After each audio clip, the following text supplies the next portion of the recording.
എല്ലാവർക്കും അലക്കവും മുക്കവും വേണം. ഒരാളും വൃത്തിയാക്കാൻ വരില്ല. കാണുന്നില്ലേ കച്ചറ കെട്ടിയിട്ട് കാണുന്നു. ഒരു 10-25 വീട്ടുകാർ അലക്കുന്ന തോടായി അങ്ങനല്ലേ. എനിക്കെന്നാ വേണ്ടത്? ആരെങ്കിലും ഒരാൾ വൃത്തിയാക്കുക. എല്ലാവരും വെളി വരുമ്പോൾ കളിയിട്ട് തുണി വാരിയിട്ട് വരും അലക്കെ.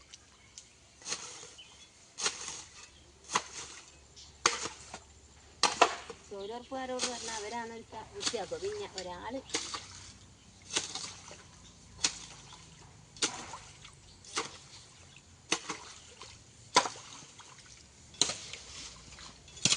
എല്ലാരും ഒരുപോലെ ആയിട്ട് പിന്നെ മോശമല്ല. എന്നാണ് പറയുന്നേ? കാണുന്നില്ലേ തോട്? എല്ലാവർക്കും അലക്കണ്ടേന്നല്ലേ നോക്കറാ. ഒരു കുട്ടീൻ്റെ ഇത് വന്നിട്ട് ഒന്ന് വൃത്തിയാക്കുന്നു. എല്ലാവരും രാവിലെ വന്നിട്ട് അലക്കിയിട്ട് പോകുന്നില്ലേ? എല്ലാവർക്കും വേണ്ടിയിട്ടുള്ള തോടല്ലേ ഇത്? എത്ര ആളെ അലക്കുന്നുണ്ട്? ഒരു കുടുംബശ്രീ ഉണ്ട്, മീറ്റിങ്ങും ഉണ്ട്. അല്ലെങ്കിൽ ഞാൻ വിചാരിച്ച സഹായിക്കേനു. എല്ലാവരും അലക്കുന്നത് തന്നെയാണ്, ശരി തന്നെയാണ്. ഇനിയിപ്പോ 2 മാസം എന്നാ പറയേണ്ടത്? വെള്ളം ഉണ്ടാവുക ഇല്ല. അതെങ്കിലും ഒന്ന് മര്യാദക്ക് വൃത്തിയാക്കിയിട്ടുണ്ടെങ്കിൽ നമുക്ക് വെള്ളം ഉണ്ടാവില്ലല്ലോ. ഞാനെന്നാൽ എന്നാ വേണ്ടത്? അങ്ങനെ പോകാൻ തോന്നും. വേഗം പോയിട്ട് വരാം. എല്ലാരും പറഞ്ഞിട്ട് പോകുന്നല്ലാണ്ട് കുടുംബശ്രീ കഴിഞ്ഞിട്ടല്ലേ വരുന്നത്. അല്ലെങ്കിൽ ആർക്കും കച്ചറ വെള്ളത്തിലൊന്നും ചെയ്യാൻ കഴിയില്ലല്ലോ. പറയുന്നല്ലാണ്ട് പോയിട്ട് വരട്ടെ. ഇത് വേവിട്ട് വരട്ട്. നമുക്ക് വേണമെങ്കിൽ നമ്മൾ വൃത്തിയായിക്കൂടാ. മറ്റുള്ള ആൾക്കാർക്ക് എന്തെന്ന കാര്യം?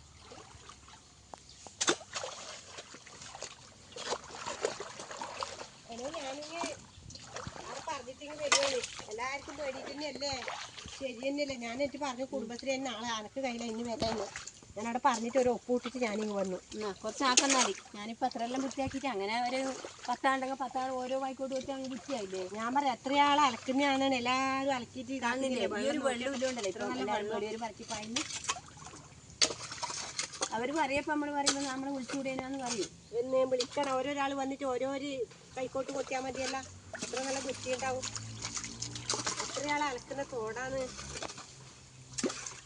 ഞാനിപ്പോൾ ആക്കുന്ന കണ്ടിട്ടല്ലേ ഇപ്പോൾ എന്നാ വേണ്ടെങ്കിൽ സൈ കെട്ടിട്ടാണ് ഇപ്പോൾ എനിക്ക് വായിക്കോട്ട് വാങ്ങിയിട്ടുണ്ടാവുക.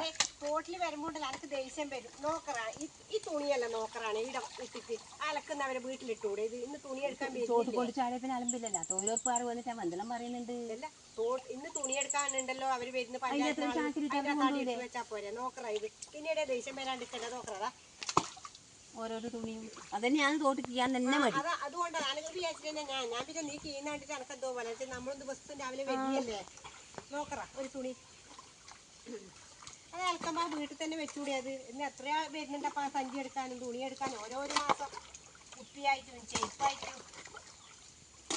ഇങ്ങനെ കൊറേ ഇപ്പൊ നല്ല വെള്ളവും ഇല്ലേ? കണ്ടാവോ നല്ല ഒഴുക്ക് വന്നില്ലേ? മറ്റിടെ കച്ചറ കെട്ടി നിന്നിട്ട് ആ കച്ചറയെ തന്നെ എല്ലാരും അലക്കി മുക്കി പോവും.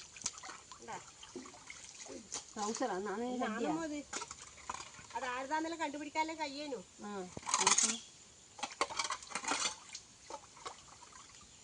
നോക്കറാ എല്ലാരും വന്നിട്ട് വൃത്തിയാക്കിയാ മതി. പക്ഷെ ആരും നമ്മള് ഒരാൾ നോക്കൂലപ്പ. പിന്നെ ജോലിക്ക് അതിനും പോകാൻ സമയമില്ല. ഞായറാഴ്ച ഒരു ദിവസം കുടുംബശ്രീ സംഘമോ യോഗോ അതും ഇതും എല്ലാം. പിന്നെ ആർക്കും വരാൻ നേരില്ല. പകും പറയണ്ടേ? നോക്കറാ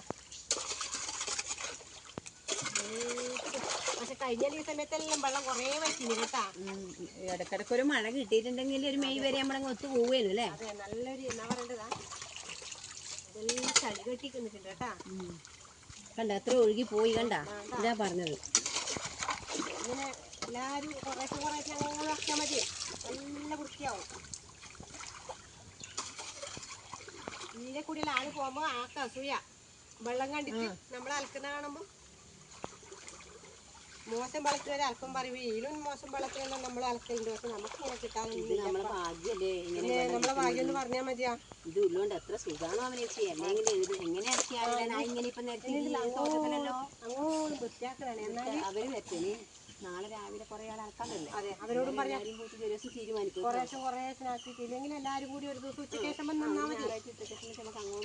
അങ്ങോട്ട് വൃത്തിയാക്കിയാലുണ്ടല്ലോ. അത് അത്രയും 10-25 വീട്ടുകാർ അലക്കാനുണ്ട്. അതെ അവര് വന്നാൽ ഓരോരോ ആയിക്കോട്ടെ എടുത്തുണ്ടോ. ഇതെല്ലാം കൊമ്പും തട്ടിയിട്ട് ഞാൻ പോട്ടെ. എന്നിട്ട് കൂടും.